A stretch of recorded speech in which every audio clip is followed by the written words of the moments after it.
अब हम स्टैंडर्ड 8 के अंदर चैप्टर 9 है एल्जेब्रिक एक्सप्रेशन एंड आइडेंटिटी। तो उसके अंदर पहला आता है कि what is the algebraic expression. Algebraic expression किसको बोलते हैं? तो जिसके अंदर वेरिएबल एंड कांस्टेंट होता है उसको हम क्या बोलते हैं? एल्जेब्रिक एक्सप्रेशन कहते हैं। अब वेरिएबल क्या है? तो which does not have fixed numerical value. तो अगर मैं इधर लिखता हूं पहले एल्जेब्रिक एक्सप्रेशन को x प्लस 3 या x स्क्वायर 2x प्लस 4, तो ये सभी एल्जेब्रिक एक्सप्रेशन ही है, बराबर है। तो वेरिएबल तो उसके अंदर देखो ये x, उसकी कोई फिक्स वैल्यू नहीं है, इधर x है तो कोई फिक्स वैल्यू नहीं है, इधर x है तो कोई फिक्स वैल्यू नहीं है, तो वो क्या है? वेरिएबल है, बराबर है, जिसकी कोई न्यूमेरिकली फिक्स वैल्यू आपको मिलेगी नहीं। दूसरा ऐसे भी लिख सकते हो 2x 3y is equal to 0। तो देखो उसके अंदर ये x और y ऐसे दो वेरिएबल की बात की, तो वो वेरिएबल अब कांस्टेंट है। दूसरा कांस्टेंट कौन सा है?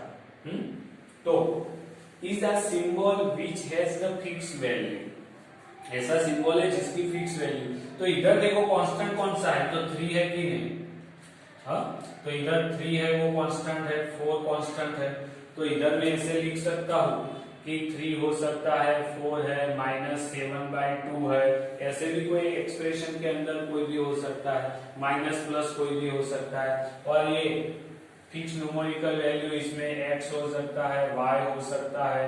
आप ABCD भी कोई भी स्मॉल लेटर्स यूज कर सकते हो, T यूज कर सकते हो, S यूज कर सकते हो, तो वो सभी आपको वेरिएबल में मिलेंगे। अगर ABCD यूज कर सकता हूँ, ये लिखे इस तरह से 2a plus 3b is equal to -9। तो देखो ये कांस्टेंट कौन सा है? -9 है। a और b क्या है? वो वेरिएबल है।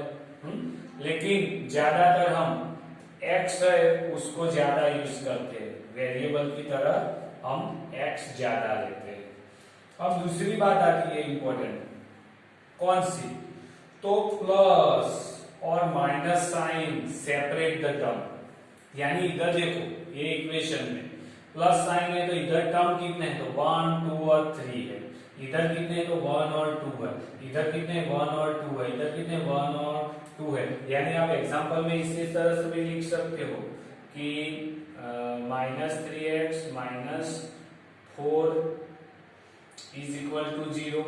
तो 1 और 2 टर्म है, प्लस माइनस से ही टर्म अलग गिने जाते हैं। इसका मतलब 3 और x वो मल्टीप्लिकेशन है, तो उससे आप टर्म को अलग कर सकते नहीं हो, तो वो आपको ध्यान रखना है, वो बात है। और प्लस माइनस साइन से ही अलग होते हैं। फिर आता है मोनोमियल, सिंगल टर्म। यानी एग्जांपल में ऐसे लिखा है -3x, तो वो मोनोमियल है। -100x², तो वो भी देखो एक ही टर्म है, तो वो है -10y। तो ये सभी कौन से है? सिंगल टर्म वाले हैं। या 2x, तो ये सब सिंगल टर्म है, एक ही है ना, ये दोनों तो मल्टीप्लिकेशन में कोई प्लस माइनस से जुड़ा नहीं है, तो वो क्या बोलते हैं? हम उसको मोनोमियल बोलते हैं। बाइनोमियल यानी 2 टर्म की बात, तो ऐसे में इसके अंदर भी -3x + 5, तो ये डबल टर्म हो गया 100x² + 100x, तो ये हो गया 2x + 1। तो देखो दो टर्म है ना, तो इस तरह से कोई भी मैं ऐसे लिख सकता हूँ जिसके अंदर 1 और 2 प्लस से जुड़े, माइनस से भी जुड़े हो सकते, 2x - 3। तो ये बाइनोमियल है। फिर आता है ट्राइनोमियल, जिसके अंदर 3 टर्म रहते हैं।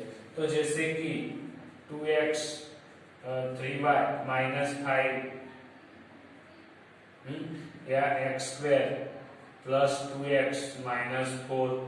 तो देखो 1 2 और 3 टर्म है, 1 2 और 3 टर्म है, तो वो कौन से हो गए? ट्राइनोमियल हो गए, बराबर है। फिर आता है लाइक टर्म, यानी सेम वेरिएबल रहते हैं। यानी आप ऐसे बोल सकते हो, तो लाइक टर्म का एग्जांपल मैं इधर ही दे देता हूं। तो जैसे कि 2x माइनस 100x, फिर लिखता हूं माइनस या 5x। तो ये सभी देखो x एक ही वेरिएबल है ना, सब में एक जैसा ही है, तो ये सभी लाइकली टर्म बोल सकते हो, एक जैसे है। ऐसे कोई दूसरा में लिख सकता हूं कि 5xy 7yx। तो देखो xy है कि नहीं, तो ये जोड़ है ये वाली, तो वो भी कैसी होगी, लाइकली टर्म में आएगी। लेकिन अनलाइक टर्म में ऐसे 2x 3y, तो देखो इसमें x वेरिएबल है, इसमें y कोई लाइकली नहीं, 3x2y या 3yx2, या फिर आप ऐसे लिख सकते हो 3x और y2। तो देखो इसमें xy था, इसमें y था, इसमें x और y दोनों है, इसमें yx है xy, तो ये सभी कैसे है, अनलाइक टर्म है। यानी वेरिएबल सेम होंगे तो वो लाइकली टर्म है, वेरिएबल सेम नहीं है तो वो अनलाइकली टर्म है। अब दूसरी बात है कि वेरिएबल के आगे जो होता है उसको हम कोएफिशिएंट बोलते हैं, वेरिएबल के आगे। यानी मैं ये एग्जांपल देता हूं, इधर एग्जांपल की तरह x² 2x - 4, तो ये x² के आगे क्या है, कुछ भी नहीं है, उसका मतलब 1 है, यानी x² का कोएफिशिएंट 1 है। ये x के आगे क्या है, 2 है, तो उसका कोएफिशिएंट 2 है, और ये तो कांस्टेंट टर्म है -4। तो वेरिएबल के आगे जो होता है वो उसका कोएफिशिएंट बोलते हैं, क्या बोलते हैं, कोएफिशिएंट बोलते हैं, वेरिएबल के आगे रहता है। अगर माइनस में टर्म है तो माइनस में आएगा, माइनस वाला, जैसे कि 3x - 4 है, उसका लेता हूं मैं इधर, कौन सा, -3x - 4 = 0, तो इसका कोएफिशिएंट कितना है, -3 है, x के आगे वाला, जबकि कांस्टेंट टर्म कितना है, 4, ये तो कांस्टेंट टर्म है, जबकि ये कोएफिशिएंट है किसका, x का, और माइनस है इसीलिए माइनस में आएगा। तो एक साथ वो भी बता, लाइकली टर्म रहेंगे तो ही उसका एडिशन या सब्ट्रैक्शन कर सकते हो, क्यों, एक जैसे वेरिएबल रहेगी ना, तभी आप उसका एडिशन या सब्ट्रैक्शन कर सकते हो। अगर अनलाइक टर्म है तो उसका सब्ट्रैक्शन या एडिशन होता नहीं है, यानी लाइकली टर्म है तभी एडिशन और सब्ट्रैक्शन भी होता है, वो भी आप साथ में याद रखो।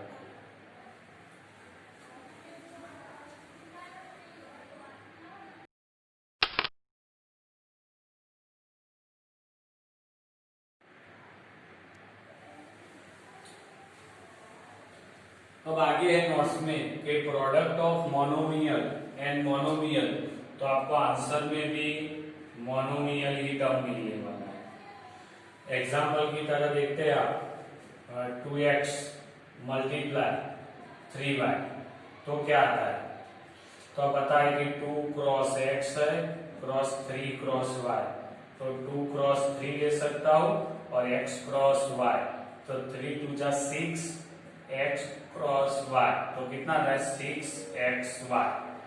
दूसरा भी आप ऐसे एग्जांपल लिख सकते हो, एक 2 × 3 तो 6 होता है, x क्रॉस y तो xy, तो ये सभी देखो सिंगल टर्म ही है, ये मोनोटर्म ही आया ना, तो दोनों मोनोमियल है, तो आपको आंसर भी क्या मिलने वाला है, मोनोमियल में ही मिलने वाला है। अगर प्रोडक्ट ऑफ मोनोमियल और बाइनोमियल है तो आपको आंसर मिलेगा, बाइनोमियल मिलेगा आंसर। एग्जांपल की ओर देखते हैं कि 2x और उसकी प्रोडक्ट में आपको a + b दिया हुआ है, तो देखो a + b, तो वो आपका बाइनोमियल टर्म है, मोनोमियल में 2x है, तो उसको आप सिंप्लीफाई करोगे तो 2x क्रॉस a + b ऐसे है ना, तो क्या होगा, 2x a के साथ आएगा, यानी 2x क्रॉस a आएगा, एक ब्रैकेट लिख सकता हूं, और ये प्लस वाली साइन है तो प्लस के साथ 2x और b आएगा, तो 2x क्रॉस b आएगा, तो तो 2xa आएगा प्लस 2xb आएगा। तो देखो इधर कितने टर्म हो गए, 1 और 2 प्लस से जुड़े हुए, है कि नहीं, ये प्लस वाली साइन से। तो इस तरह से आएगा। और एक एग्जांपल लेना है, तो xy multiply p plus Q है। या हम ऐसा कोई टर्म लेते हैं जिसको मल्टीप्लाई करते हैं। तो 5x इधर लिखते हैं 3x प्लस 5। तो देखो ये मोनोमियल है, ये बाइनोमियल है, तो मल्टीप्लिकेशन पहले 5x क्रॉस 3x होगा, और ये प्लस वाली साइन है तो प्लस के साथ 5x क्रॉस 5 आएगा, यानी 5x और 3 का मल्टीप्लिकेशन होगा, दूसरा 5x और 5 का मल्टीप्लिकेशन होगा। तो इधर 5 3 जा 15 x स्क्वायर, x दो बार है तो, और इधर 5 5 जा 25x, बराबर है। तो ये क्या बताता है कि मोनोमियल और बाइनोमियल का हमने मल्टीप्लिकेशन किया, प्रोडक्ट किया, तो बाइनोमियल ही आंसर मिला। देखो दो टर्म है कि नहीं प्लस से जुड़े हुए, तो वो बताता है आपको।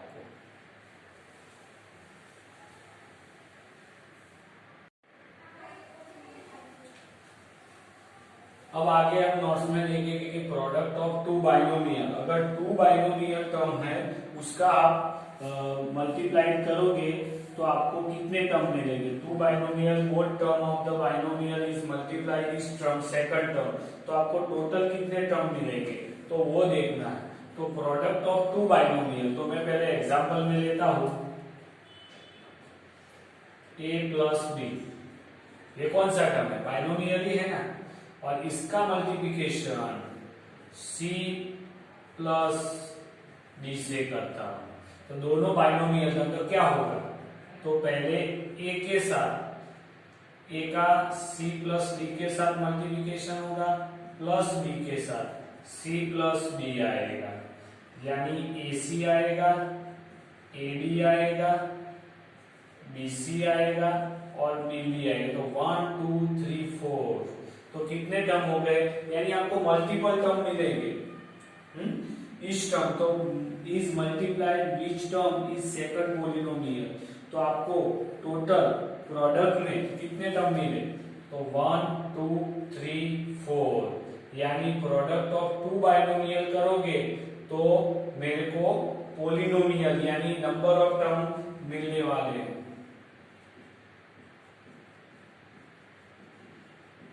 उसको पॉलिनोमियल ही बोलते हैं, नंबर ऑफ टर्म, क्योंकि 4 टर्म है तो उसको टेट्रानोमल ऐसा कुछ नाम नहीं है, वो सब पॉलिनोमियल से, या अथवा एलजीब्रिक एक्सप्रेशन भी कह सकते हो। लेकिन आपको 2 को मल्टीप्लाई करने पर, अगर मैंने इधर सिंप्लीफाई नहीं किया, बराबर, सिंप्लीफाई करने पर टर्म कम भी हो सकते हैं, लेकिन आप पॉलिनोमियल या नंबर ऑफ 4 टर्म तो मिलेंगे, क्रॉस मल्टीप्लिकेशन करो तो भी। तो ऐसा कोई दूसरा एग्जांपल लेता हूं, इधर 2x प्लस 3y, तो ये एक बाइनोमियल टर्म है, दूसरा अंदर दिया है 4a माइनस 5b, बराबर उसका मल्टीप्लिकेशन है, तो क्या आएगा, 2x के साथ 4a माइनस 5b आएगा, और प्लस 3y उसके साथ 4a माइनस 5b, यानी क्या किया, ये 2x है वो पूरा इसके साथ मल्टीप्लिकेशन में आएगा, यानी ये मोनोमियल हुआ और ये बाइनोमियल इस तरह से हो गया, ये भी उसके साथ पूरा मल्टीप्लिकेशन, 3y के साथ मोनोमियल, ये बाइनोमियल होगा इस तरह से। अब उसका सिंप्लीफिकेशन करोगे तो